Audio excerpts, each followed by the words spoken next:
रमजान का महीना आता था, अल्लाह के प्यारे नबी अपने साहबा को बशारतें सुनाया करते थे, मुबारकबाद दिया करते थे। सुनन नसई की सही रिवायत है, जब रमजान का महीना आता था अल्लाह के नबी अपने साहबा से कहते थे, आताकुम रमजान शहरुन मुबारकुन फरज़ल्लाहु अज़्ज़ व जल्ला अलैकुम सियामहु। ओ मेरे साहबा, रमजान का महीना आ चुका है, बड़ी बरकत वाला ये महीना है। इस महीने के रोजे अल्लाह ताला ने तुम्हारे ऊपर फर्ज करार दिए हैं। इस महीने के आने के बाद गुल्लिक़त अब्वाबुल जहीम, जहन्नम के दरवाजे बंद कर दिए जाते हैं। व फुतिहत अब्वाबुस समा, और आसमान के दरवाजे, और एक रिवायत में कि जन्नत के दरवाजे खोल दिए जाते हैं। व सुफ़्फ़िदत फ़ीहि मरदतुश शयातीन, और सरकश शैतानों को इस महीने के अंदर कैद करके जंजीरों में जकड़ दिया जाता है। लिल्लाहि फ़ीहि लैलतुन खैरुम मिन अल्फ़ि शहरिन, और इस महीने के अंदर एक रात ऐसी है, एक रात मगरिब बाद से शुरू होती है और फजर तक वो रहती है। वो रात है तो आम रातों की तरह, मगर उस एक रात का मकाम यह है खैरुम मिन अल्फ़ि शहरिन, वो एक रात 1000 महीनों से बेहतर है। कैलकुलेटर लेके जोड़ लीजिए, 1000 महीने तकरीबन 84 साल की मुद्दत आती है। अल्लाह ने यह नहीं कहा कि, नबी ने यह नहीं कहा कि वो एक रात 84 साल के बराबर है, नहीं, बेहतर है। कितनी बेहतर है ये अल्लाह जानता है, उसका रसूल जानता है। और आगे जो जुमला है अल्लाह के नबी ने जो इस्तेमाल किया है, मन हुरिमा खैरहा फ़क़द हुरिमल खैर कुल्लहु, जो लैलतुल क़द्र की इबादत से महरूम रह गया, जो बदनसीब उस रात भी अल्लाह को राज़ी न कर सका, उस रात भी नेकियां न कर सका, उस रात भी वो बाज़ारों में शॉपिंग करता रहा, उस रात भी वो मोबाइल में लगा रहा, उस रात भी वो लहवो लईब में लगा रहा, उस एक रात से भी अगर वो महरूम रह गया, अल्लाह के नबी फरमाते हैं उससे बड़ा बदनसीब कौन है, उससे बड़ा महरूम कौन है। वो रमज़ान का महीना शुरू होने वाला है। 2023 का रमज़ान है ये, 2022 का रमज़ान भी हमने देखा, 20 और 21 का रमज़ान हमने लॉकडाउन के साए में गुजारा। कितने लोग ऐसे थे जो रमज़ान के पहले हमारे दरमियान मौजूद थे, लेकिन रमज़ान आने के पहले पहले अब अल्लाह को प्यारे हो चुके हैं। 2022 के रमज़ान में बहुत सारे लोग हमारे साथ थे, तरावी भी साथ में पढ़ा करते थे, रोज़ा भी साथ में खोला करते थे, सहरी भी साथ में करते थे, कुरान भी साथ में पढ़ा करते थे। आज वो हमारे दरमियान नहीं है। जाहिर है जिंदगी और मौत का कोई भरोसा तो नहीं है, कब कौन सा हादसा आए और हमारी जिंदगी की रौनकें खत्म हो जाए, हमारी दिल की धड़कन बंद हो जाए, कोई भरोसा नहीं है। अगर हमें अल्लाह ने एक और रमज़ान दिया है, इसका मतलब कि अल्लाह हमें एक और चांस दे रहा है, एक और मौका दे रहा है। मेरे बंदे, अगर अब तक तू नमाजें नहीं पढ़ता था, जा, मैंने तुझको नमाजी बनने का एक मौका और दे दिया। अब तक अगर शैतान तेरे ऊपर हावी था, तू नशा किया करता था, तू ज़िना किया करता था, तू हराम खोरी किया करता था, तू नाजायज़ काम किया करता था, मेरे बंदे, तुझे सुधरने के लिए, तुझे बदलने के लिए, तुझे अपनी इस्लाह करने के लिए हमने एक महीना और दे दिया है। रमज़ान अपने आप में पूरा एक मदरसा है कि स्कूल है। जैसे आपके यहाँ बच्चों ने पढ़ा, दस्तार फजीलत रखी जा चुकी है, रखी जाने वाली है, रखी जाने वाली है। बच्चे हिफ्ज़ करते हैं, उनके सर पे हिफ्ज़ की दस्तार रखी जाती है कि साहब ये आज से हाफिज़ कुरान बन गए। हमारे जामिया सलफिया बनारस में 10 साल तक तालीम हासिल करने के बाद सनद फजीलत दी जाती कि साहब अब आज से आप अब्दुल गफ्फार सलफ़ी साहब हो गए, जामिया सलफिया का नाम आपके साथ जुड़ गया, आपको फजीलत की सनद दी जा रही है।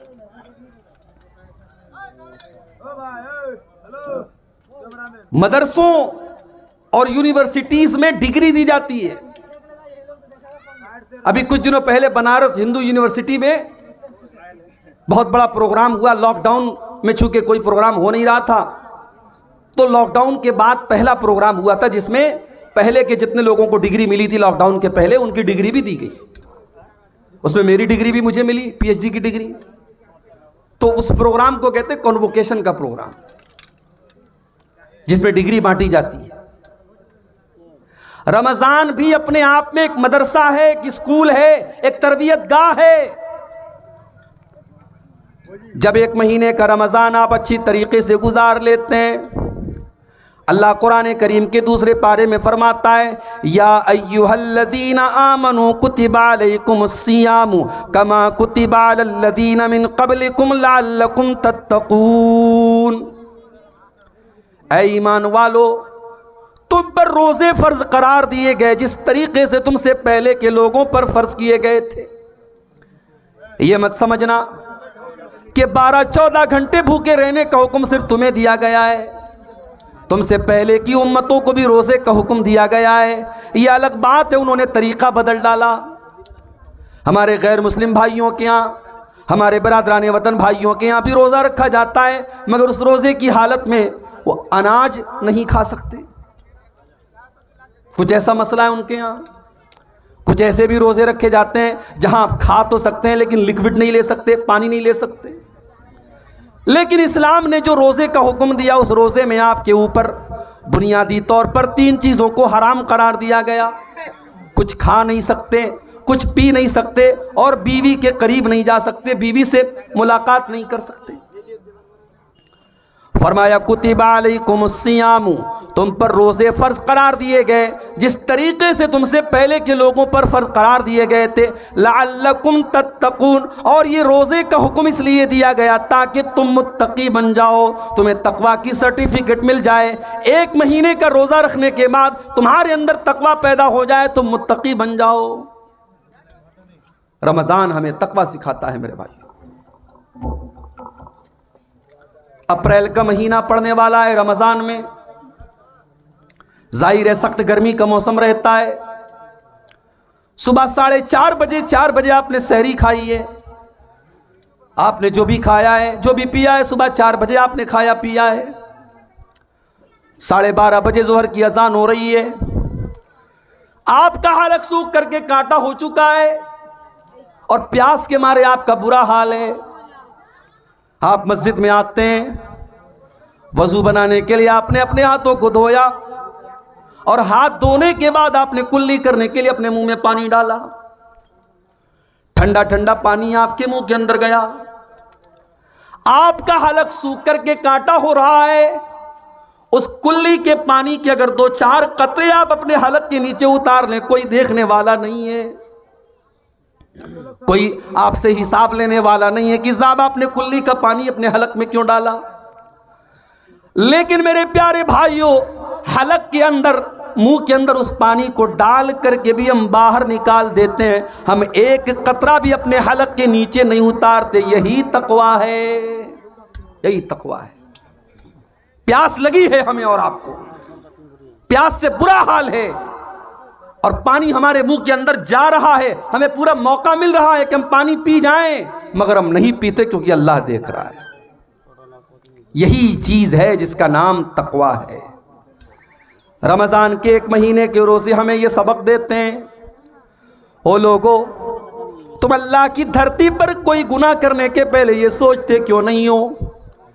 तुम रात के अंधेरे में कोई पाप करते हो, तुम दिन के उजाले में कोई गुनाह करते हो, तुम बंद कमरे में कोई काम करते हो, तुम सरेआम कोई काम करते हो, तुम दुनिया के किसी भी कोने में चले जाओ, कोई जानता हो या ना जानता हो, अल्लाह को तो सब मालूम है, अल्लाह तो सब देख रहा है। तुम अल्लाह को क्या हिसाब दोगे? यालमु खाइनतल आयुनि वमा तुख्फिस सुदूर, वो अल्लाह तो तुम्हारी आंखों की चोरी को भी जानता है, वो अल्लाह तो तुम्हारे दिल के अंदर छुपे हुए भेद को भी जानता है। उस अल्लाह की कुदरत का तो ये हाल है कि हज़रत लुक़मान अपने बच्चे से कहते हैं, या बुनैया इन्नहा इन तकुम मिस्काल हब्बतिन मिन खरदलिन फतकुन फी सखरतिन औ फिस समावाति औ फिल अर्दि याति बिहल्लाह। ऐ मेरे बच्चे, एक राई के दाने के बराबर भी अगर कोई चीज़ होगी, किसी चट्टान के नीचे छुपी होगी, आसमानों में कहीं होगी, ज़मीन में कहीं होगी, याति बिहल्लाह, उस एक राई के दाने के बराबर की चीज़ को भी अल्लाह ताला सामने ले आएगा। अल्लाह का इतना, उसका इल्म ऐसा है, उसकी कुदरत ऐसी है। हज़रत अब्दुल्ला बिन उमर रज़ी अल्लाह ताला अन्हु सफ़र में जा रहे थे। अब्दुल्ला बिन उमर सफर में जा रहे थे। रास्ते में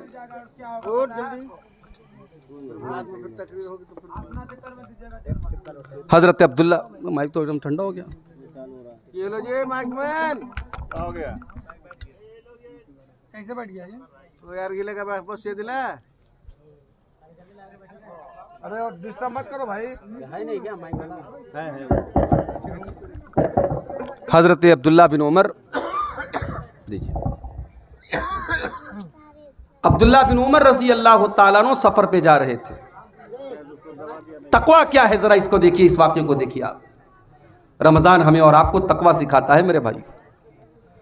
अब्दुल्ला बिन उमर रजी अल्लाह ताला अन्हु सफर पे जा रहे हैं, बहुत तेज भूख लगी है, प्यास लगी है। देखा कि एक चरवाहा अपनी बकरियों को लेके जा रहा है। लीजिए और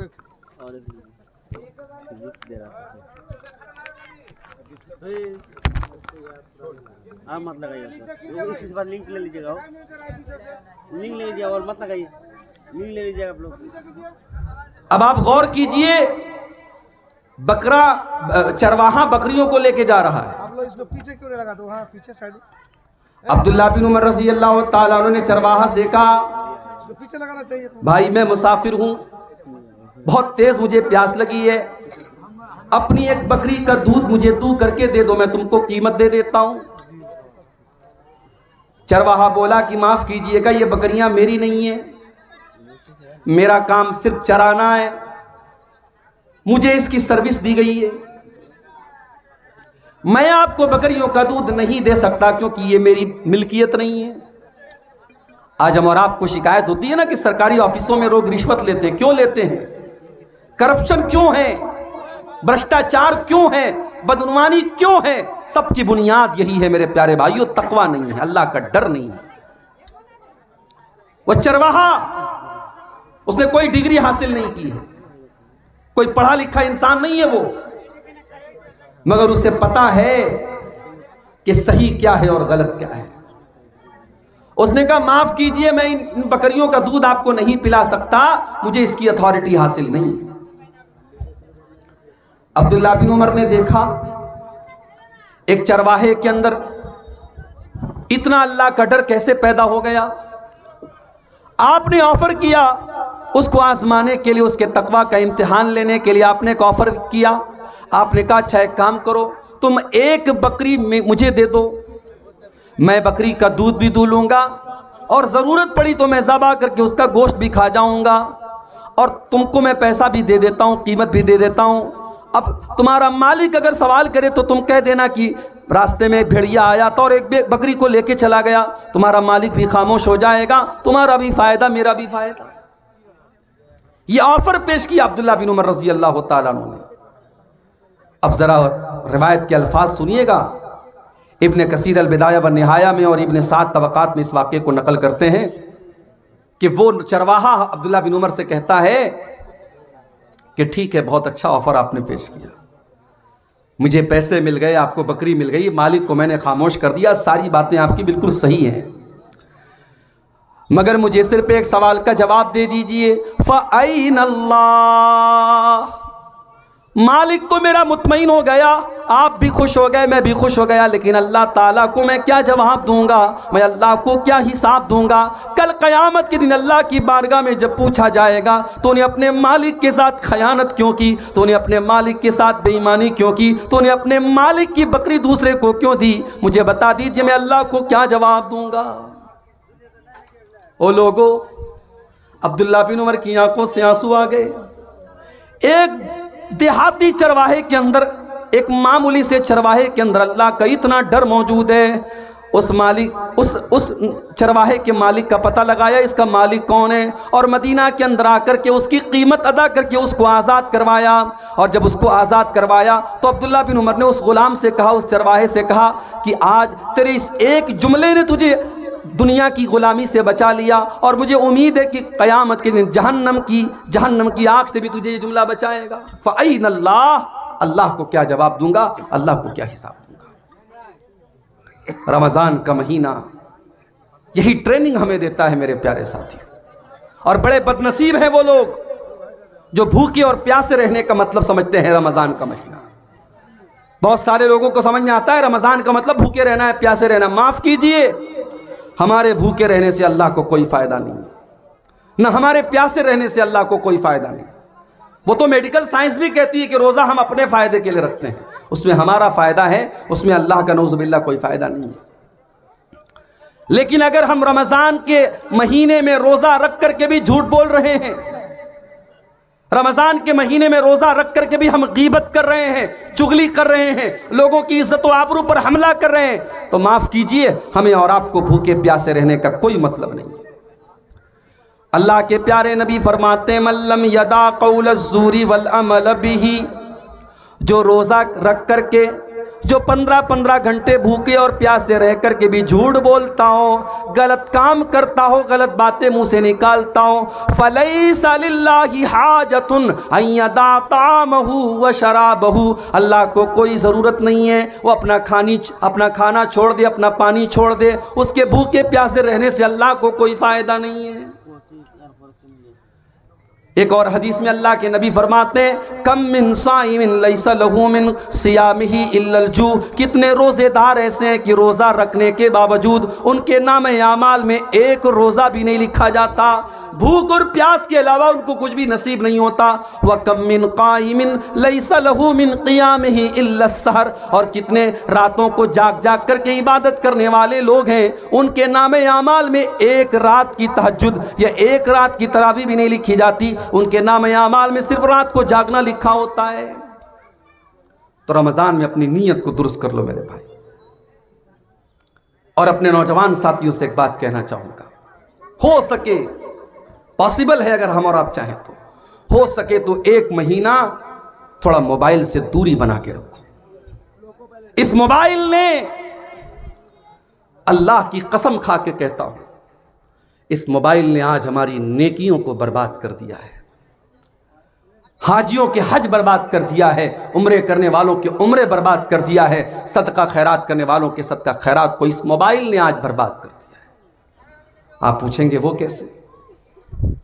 आइए मैं एक हदीस आपको सुना देता हूं, हदीस सुन लीजिए, आपको बात समझ में आ जाएगी कि मोबाइल किस तरीके से हमारी नेकियों को खा रहा है। इब्ने माजा की सही रिवायत है, हजरत सौबान रज़ी अल्लाह ताला अन्हु हदीस के रावी, अल्लाह के प्यारे नबी फरमाते हैं सल्लल्लाहु अलैहि वसल्लम, लअअलमन्ना अक़वामम मिन उम्मती यातूना यौमल क़ियामति बिहसनातिन अमसाल जिबाल तिहाम तबीदन, मैं अपनी उम्मत के ऐसे लोगों को जानता हूं जो क़यामत के दिन तिहामा की पहाड़ियों के बराबर नेकी लेकर के आएंगे। नबी ने नेकी का नाम नहीं लिया, पहाड़ों के बराबर नेकी लेके आएंगे। अब जितनी नेकी हम और आप जिसको नेकी समझते हैं उसको आप यहाँ पे मेंशन कर दीजिए, जिक्र कर dीजिए। नमाज है, रोज़ा है, तिलावत है, अल्लाह का जिक्र है, सदका खैरात है, हज है, उम्रा है, पहाड़ों के बराबर नेकी लेकर के आएगा। फयजअलुहल्लाहु अज़्ज़ व जल्ल हबाअम मंसूरा, पहाड़ों के बराबर नेकियां लेकर के आएगा, लेकिन अल्लाह ताला उसकी नेकियों को रेजा रेजा कर देगा, हवा की तरह उड़ा देगा। उसकी एक नेकी भी अल्लाह ताला क्यों कबूल नहीं की जाएगी। सहाबा डर गए, पहाड़ों के बराबर नेकी लेके आ रहा है और एक भी नेकी उसके काम नहीं आ रही। सहाबा डर गए। हजरत सौबान रज़ी अल्लाह ताला अन्हु ने फौरन कहा, अय अल्लाह के नबी, सिफ़हुम लना वजल्लिहिम लना, सिफ़हुम लना वजल्लिहिम लना। अय अल्लाह के प्यारे नबी, क्या बात है माइक कुछ गड़बड़ हो रहा है क्या? सिफ़हुम लना वजल्लिहिम लना, अय अल्लाह के नबी, उन बदनसीबों के बारे में आप खुल करके बता दीजिए, वो कौन बदनसीब लोग होंगे जो नेकियों का पहाड़ लेकर के आएंगे मगर उनकी नेकियों को अल्लाह ताला बर्बाद कर देगा। अय अल्लाह के नबी आप खुल करके बता दीजिए ताकि हम उनमें से ना हो जाएं। सहाबा ने ये नहीं कहा कि अय अल्लाह के नबी वो कौन लोग होंगे, जरा बता दीजिए ताकि हम उनके ऊपर फतवा लगा दें। आज हमारा और आपका मिजाज क्या है, हम दूसरों पर फतवा लगाते हैं, पहले अपने गरेबान में झांकने की हमें तौफीक नहीं मिलती, हम दूसरों पर फतवा लगाते हैं। सहाबा ने कहा अल्लाह के नबी हमें बताइए हम उनमें से ना हो जाएं। आपने फरमाया वो तुम्हारे ही भाई होंगे, वो तुम ही में से होंगे और तुम्हारे ही भाई होंगे, तुम्हारी ही नस्ल से होंगे, तुम्हारी तरह नमाज भी पढ़ेंगे, रोज़ा भी रखेंगे, सदका खैरात भी करेंगे। वलाकिन्नहुम इज़ा खलौ बिमहारिमिल्लाहि इंतहकूहा। बस एक बात की कमी होगी, बस एक चीज़ की कमी होगी, जब वो अकेले में होंगे, जब वो तन्हाई में होंगे, जब वो खलवत में होंगे तो वो हराम कामों का इर्तिकाब करेंगे, वो नाजायज़ काम करेंगे, वो आँखों का ज़िना करेंगे, वो हाथों का ज़िना करेंगे, वो नाजायज़ और हराम काम करेंगे। वो बज़ाहिर तो बड़े नेक होंगे, बज़ाहिर तो बड़े रोज़ेदार होंगे, वो लोगों के सामने तो बहुत नेक और बहुत परहेज़गार होंगे, लेकिन अकेले में उनसे बहुत सारे गुनाह सरज़द होंगे। आज मोबाइल ने उसी मकाम पर हमको लाके खड़ा कर दिया है मेरे भाई। रात के 12 बजे नौजवान लड़का खेतों में निकल करके किससे बात कर रहा है क्या हम नहीं जानते? रात को 2 बजे जवान लड़की किसी से चुपके चुपके फोन पर बात कर रही है, किससे बातें कर रही है हमें अंदाजा नहीं है। मेरे प्यारे साथियों, इस मोबाइल ने आज बच्चों से उनका बचपन छीन लिया। इस मोबाइल ने आज बूढ़ों के बुढ़ापे और बुजुर्गी के तकद्दुस को खत्म कर दिया। इस मोबाइल ने आज वो हालात पैदा कर दिए कि मस्जिद के अंदर नमाज हो रही है, इमाम साहब कुरान की तिलावत कर रहे हैं और मोबाइल की रिंग बज रही है, गाना बज रहा है। कभी किसी ने तसव्वुर नहीं किया था कि मस्जिद के अंदर गाना बजेगा। इस मोबाइल ने वो हालात भी लाके पैदा कर दिए। तो इस मोबाइल को अपनी मग़फ़िरत के रास्ते में रुकावट बनने मत दो मेरे भाई। अगर अल्लाह ने 1 महीना आपको दिया है अपने आप को बख्शवाने का, तो इस मौके को इस मोबाइल की वजह से चूकने मत दो। कोशिश करो, मैं ये नहीं कहता कि आप मोबाइल बंद कर दो, करना चाहो तो वो भी कर सकते हो भाई, बहुत बड़े कारोबारी हैं आप, लेकिन अगर आप चाहें 1 महीना मोबाइल का इस्तेमाल कम कर सकते हैं। मुंबई की सरजमीन पर आपसे बड़े बड़े बिजनेसमैन लोग रहते हैं। मुंबई में एक जगह मैं गया, रमज़ान का महीना था, एक नौजवान शख्स एतिकाफ में बैठा हुआ था। मुझे वहां के लोगों ने बताया मौलवी साहब ये जो एतिकाफ में बैठे हैं आप जानते कौन है? कहने लगे ये करोड़पति आदमी है, करोड़ों का बिजनेस है इसका, मगर हर साल ये रमजान के आखिरी अशरे में एतिकाफ में बैठता है और अपना मोबाइल दूसरों को दे करके अपने यानी जो उसके अंडर में काम करते हैं, जो मुलाजिम होते हैं, उनको दे के जाता है। अपने पास एक पर्सनल मोबाइल छोटा सा लेके जाता है कि कभी घर वालों से कोई ज़रूरत पड़ी तो बात कर ले, और ये 10 दिन वो अल्लाह की इबादत में गुजारता है। करना चाहो तो मेरे प्यारे प्यारे भाइयों बहुत कुछ है। रमज़ान का महीना अल्लाह की तरफ से एक तोहफा है बख्शवाने के लिए, और बड़े बदनसीब हैं वो लोग जो इस तोहफे की कदर न करें। अल्लाह के नबी मिंबर के ऊपर चढ़ रहे हैं, पहली सीढ़ी पर आपने कदम रखा, फरमाया आमीन। दूसरी सीढ़ी पर कदम रखा, फरमाया आमीन। तीसरी सीढ़ी पर कदम रखा, फरमाया आमीन।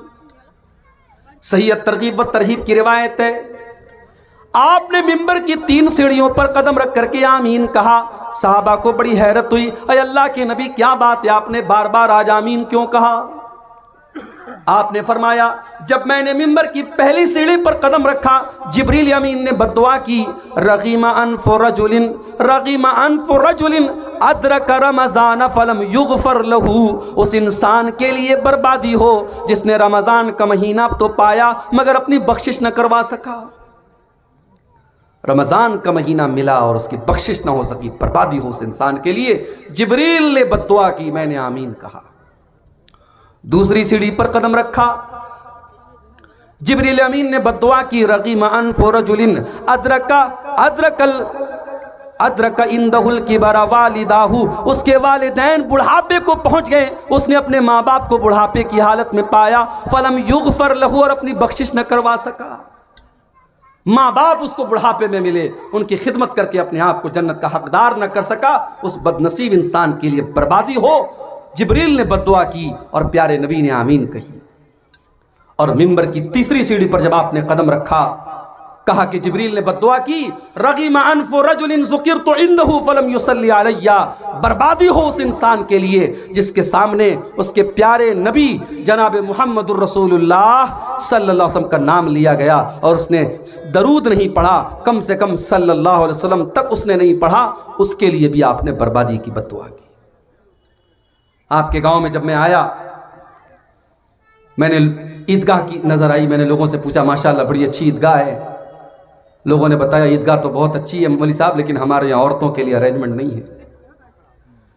मौलवी साहब मस्जिद बड़ी शानदार है, 3 मंजिल की मस्जिद है हमारे यहाँ, मगर जुमा की नमाज में औरतों के लिए हमारे पास कोई इंतजाम नहीं है। अल्लाह के यहाँ जवाब देने के लिए तैयार रहना मेरे भाई। अल्लाह पूछेगा कि मेरे बंदो, तुम्हारे घर की औरतों को बिगाड़ने के लिए जिस दौर में टीवी के सीरियल मौजूद थे, यूट्यूब के वीडियो मौजूद थे, इंस्टाग्राम मौजूद था, व्हाट्सएप मौजूद था, फेसबुक मौजूद था, तुमने अपने घर की औरतों की इस्लाह करने के लिए क्या रास्ता अपनाया? आप कहेंगे अल्लाह ताला हमने साल में एक बार जलसा करा दिया। जब आपके घर की औरतों को दीन से दूर करने वाली चीजें 24 घंटे पेश की जा रही हैं, तो साल का एक दिन का जलसा, एक रात का जलसा मेरे भाइयों काफी नहीं है। ये बात याद रखिए। जुमा की नमाज में आप औरतों का इंतजाम नहीं रखते। मैं अपने यूपी में बनारस में जाके कहूं तो लोग हैरत करेंगे कि क्या अहले हदीसों के यहां भी ऐसा हो रहा है, लेकिन आपके बिहार और बंगाल में हो रहा है। यानी मिजाज ही नहीं है साहब। मस्जिदें हैं, शानदार मस्जिदें हैं, गांव वाले करोड़ों के मालिक हैं, चाहे तो उसमें औरतों का इंतजाम कर सकते हैं, उनकी एंट्री अलग हो सकती है, उनका रास्ता अलग हो सकता है, चाहे तो सब कुछ हो सकता है, मगर हम चाहते ही नहीं। बंगाल के कितने इलाकों में गया, अहले हदीसों की मस्जिदों में 2-2 अजान हो रही है साहब जुमा के दिन। मैंने पूछा ऐसा क्यों हो रहा है? बोले मौलवी साहब एक जमाने से होता चला आया है। मैंने कहा तब हमें अपने आप को अहले हदीस नहीं कहना चाहिए, हमें अपने आप को अपने बाप दादा का मुकल्लिद कहना चाहिए। मुकल्लिद, अरे हमने अहले हदीसियत इसीलिए कबूल की है, हम किसी की तकलीद नहीं करते। जब हमने इमाम अबू हनीफा, इमाम मालिक, इमाम शाफई और इमाम अहमद इब्न हंबल जैसे बड़े बड़े इमामों की तकलीद नहीं की, तो अपने बाप दादा की तकलीद करेंगे हम? आज बंगाल के कितनी मस्जिदों में फर्ज नमाज के बाद मौलवी साहब हाथ उठा के दुआ कर रहे हैं, इज्तिमाई दुआ हो रही है, इमाम साहब दुआ कर रहे हैं, सारी पब्लिक आमीन कह रही है। क्यों हो रहा है मेरे भाई? ये तकलीदी जहन क्यों है आपके यहां? रमजान का महीना आ रहा है, कम से कम आप अपनी मस्जिदों में औरतों के लिए इंतजाम कराओ मेरे भाई। मैं आपकी गैरत को जगा रहा हूं। मेरे नौजवानों, अगर अपने कौम की औरतों को बचाना चाहते हो, अगर चाहते हो कि तुम्हारे गांव की लड़कियां और बहनें तुम्हारी कल आने वाले दिनों में जो हालात हैं मुर्तद न हो जाएं, तो अल्लाह के वास्ते अपनी बेटियों को ईमान सिखाओ, उनको इस्लाम सिखाओ, उनको कुरान और सुन्नत सिखाओ। और उसको सिखाने का सबसे सिंपल तरीका यह है कि कम से कम कुछ लोग यहाँ पर मतलब शादी ब्याह में दुल्हन के यहाँ कबूल कराती है। अगर कबूल सिस्टम अगर दुल्हन के यहाँ कबूल नहीं कराए जी तो घर में ले जाके फिर दोबारा शादी पढ़ाते हैं। हमारा शादी पढ़ाना नहीं है उसका जी। ये शेख साहब ने जो बात कही, हमारे यहाँ भी ये चीज़ एक रस्म और रिवाज बन चुकी है। जब निकाह होता है, मौलवी साहब जब निकाह पढ़ाने के लिए आते हैं, तो शरीयत का मसला क्या है कि लड़की से इजाज़त ले लेना काफ़ी है, और वो इजाज़त लड़की का बाप ले ले, लड़की के घर का कोई बड़ा जिम्मेदार ले ले, वो इजाज़त ले लेना काफ़ी है। निकाह पढ़ाने वाले का बाकायदा जा करके कि मोहतरमा फ़लाना बिनते फ़लाँ, आपका निकाह फ़लाँ बिन फ़लाँ के साथ हो रहा है, क्या आपको कबूल है? ये जो पूरा एक सिस्टम राइज है, ये कहीं कुरान और सुन्नत से साबित नहीं है। लड़की के यहाँ इजाब कबूल की ज़रूरत नहीं, उसकी इजाज़त ले लेना काफ़ी है।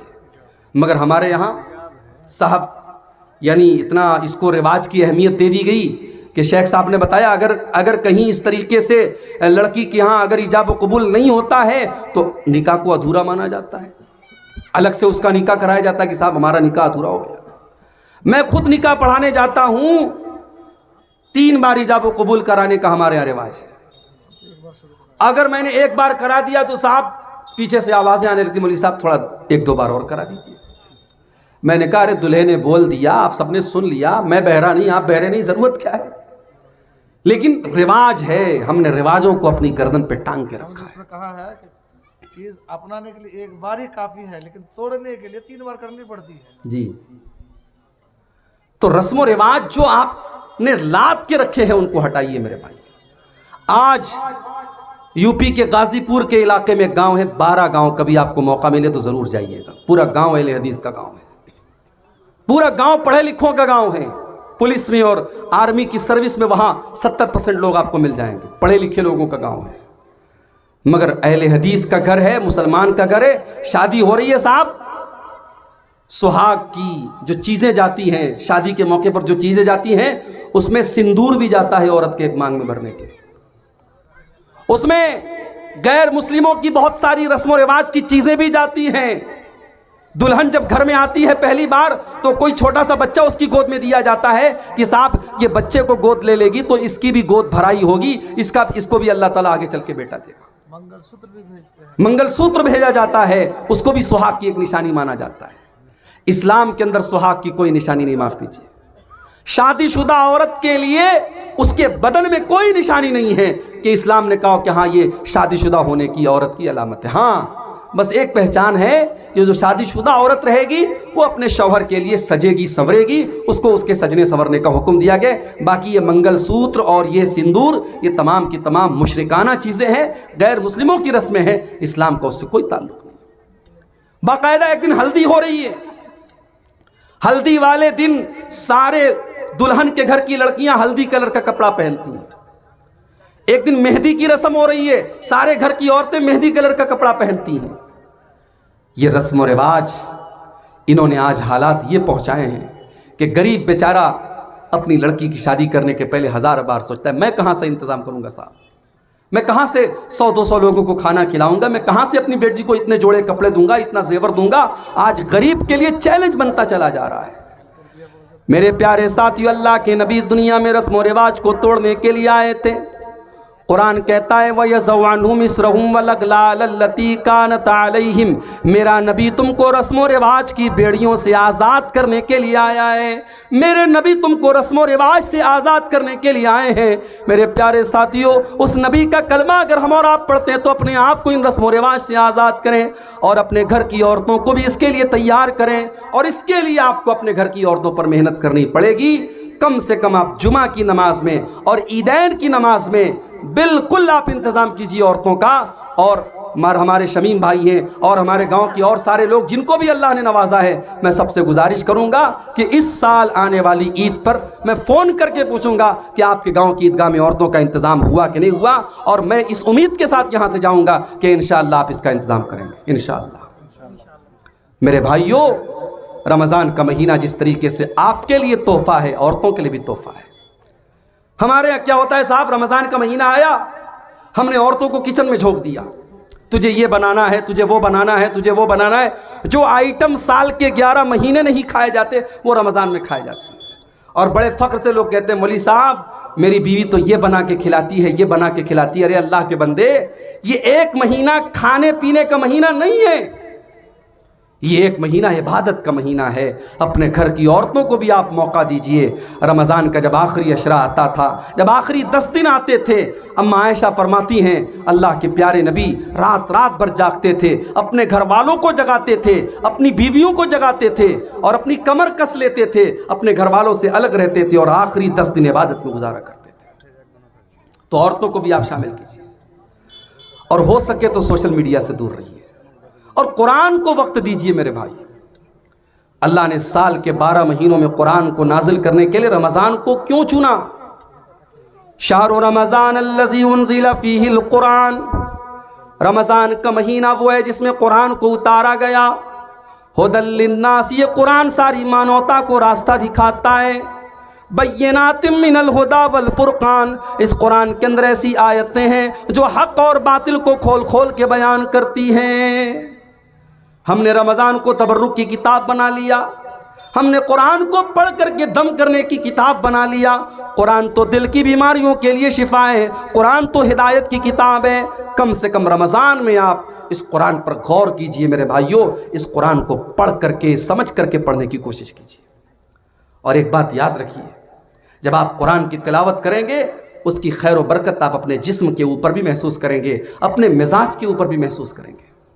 अब्दुल्ला बिन अब्बास रज़ी अल्लाह ताला अन्हु फरमाते हैं, जब अल्लाह के प्यारे नबी रमज़ान का महीना आता था, हज़रत जिब्रील अलैहिस्सलाम को कुरान पढ़ पढ़ के सुनाया करते थे। और जब कुरान पढ़ पढ़ के आप सुनाया करते थे तो उसका असर ये होता था, कान अजवद मिनर रीहिल मुरसला, अल्लाह के प्यारे नबी तेज़ चलने वाली आंधी से ज़्यादा आपकी सखावत और फैयाजी का आलम होता था। एक तेज़ चलने वाली आंधी से भी ज़्यादा अल्लाह के प्यारे नबी की सखावत होती थी। तो आप कुरान की तिलावत को आप आने वाले रमज़ान में मामूल बनाइए। अपने नौजवानों से एक बात कहना चाहूँगा, रमज़ान के महीने में आपने देखा होगा कि बहुत सारे नौजवान दिन में तो माशाअल्लाह रोज़ा रखते हैं, रात में बैठ करके मोबाइल पर उल्टी सीधी चीज़ें देखते हैं। रमज़ान का दिन जैसे बरकत वाला दिन है वैसे रात उसकी बरकत वाली है। अगर आप रमज़ान के दिन में अपने आप को गुनाहों से बचा के रखते हैं मेरे भाइयों, तो रमज़ान की रातों को भी अपने आप को गुनाहों से बचा के चलिए। अरे हम और आप खुशनसीब हैं, हमें रमज़ान मिला है। जो लोग हमसे पहले दुनिया से चले गए, अल्लाह ने हमको और आपको एक मौका दिया है कि हमें अल्लाह ने एक और रमज़ान दिया है। नबी अकरम का दौर है, हज़रत तलहा रज़ी अल्लाह ताला अन्हु फरमाते हैं, नबी अकरम के दौर में दो लोग थे, दोनों साथ में इस्लाम लाए। और यही वाक़या सुना करके बात ख़त्म करूँगा क्योंकि मुझे भी फ़ौरन कटिहार निकलना है। दो भाई थे नबी के दौर में, दोनों भाइयों ने साथ में इस्लाम कबूल किया, लेकिन एक भाई दीन के मामले में ज़्यादा एक्टिव था और दूसरा उसके मुकाबले में थोड़ा कम एक्टिव था। एक ज़्यादा मेहनती था, एक कम मेहनती था, दोनों ने साथ में इस्लाम कबूल किया था। हज़रत तलहा कहते हैं कि एक भाई का अल्लाह की राह में शहादत हो गई, शहीद हो गया, वो जंग करते हुए शहीद हो गया। दूसरा भाई उसके 1 साल के बाद अपनी नॉर्मल मौत के ज़रिए उसका इंतकाल हुआ, नॉर्मल उसकी डेथ हुई, तबई मौत वो मरा।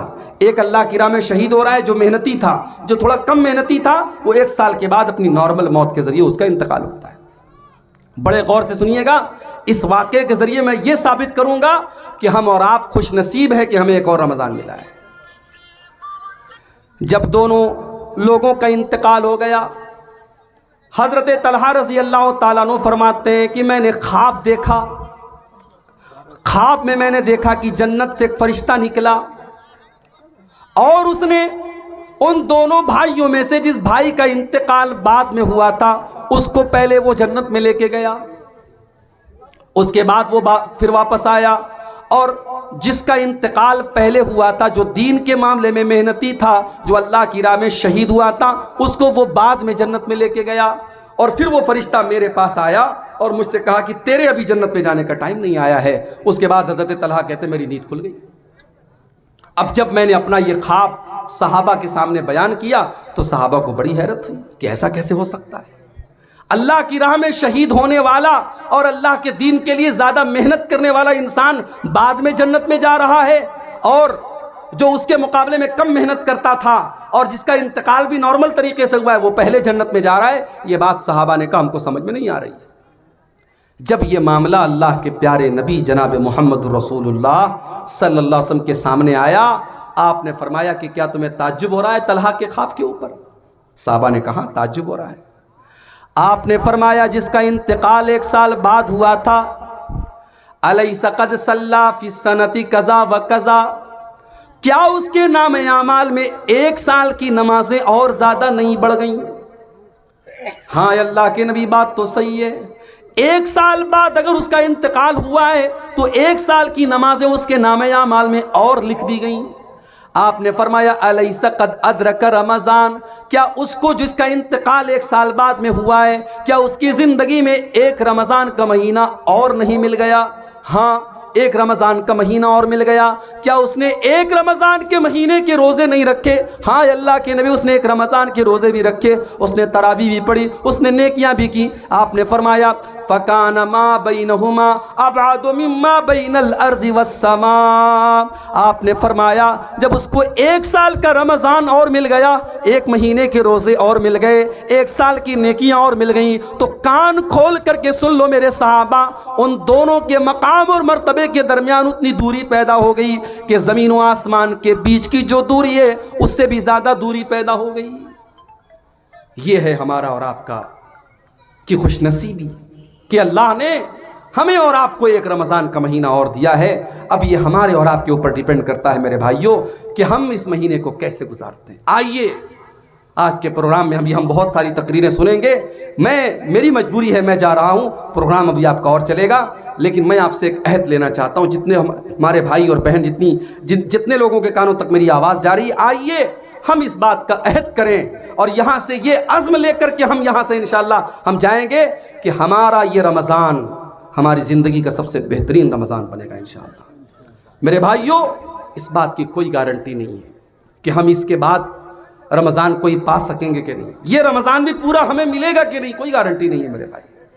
कब कौन सा हादसा आ जाए, कब कौन सी बीमारी आ जाए, कब कौन सी मुसीबत आ जाए और हम और आप अपनों से जुदा हो जाएं। इसलिए ज़िंदगी की जितनी सांसें मिली हैं उनको अल्लाह को राज़ी करने में गुजार दीजिए और इस रमज़ान को अपनी ज़िंदगी का बेस्ट रमज़ान बना लीजिए। अल्लाह से दुआ है रब्बुल आलमीन हम सबको इसकी तौफ़ीक़ अता फ़रमाए। अल्लाह ताला हमारे जिन भाइयों की मेहनत से आज का ये प्रोग्राम मुनक़िद हुआ है, अल्लाह उनकी मेहनतों को कबूल फ़रमाए। इस गाँव की 3 मंजिला मस्जिद में अल्लाह ताला हमें तौफ़ीक़ दे, हम औरतों के लिए भी इंतज़ाम करें। अल्लाह ताला हमें तौफ़ीक़ दे, हम ईदगाह में औरतों के लिए इंतज़ाम करें, औरतों तक भी हम दीन की बातों को जितना पहुँचाना चाहिए पहुँचाएँ। अल्लाह हम सबको इसकी तौफ़ीक़ अता फ़रमाए, आमीन। व आखिर दावाना अल्हम्दुलिल्लाहि रब्बिल आलमीन। आप हजरात बिल्कुल सुकून के साथ बैठे रहें। अभी हमारे बड़े कीमती उलमा आने वाले हैं। मौलाना रफ़ीक चतुर्वेदी साहब हैं, बहुत अच्छे ख़तीब हैं, बहुत अच्छे वक्ता हैं। इंशाअल्लाह अभी मेरे बाद वो जश्न आएंगे। आप हजरात बिल्कुल इस प्रोग्राम का जो सुकून और वक़ार है उसको बनाए रखें। अल्लाह ताला हम सबको नेक अमल की तौफ़ीक़ अता फ़रमाए, आमीन। अस्सलामु अलैकुम व रहमतुल्लाहि व बरकातहू। আপনারা তখন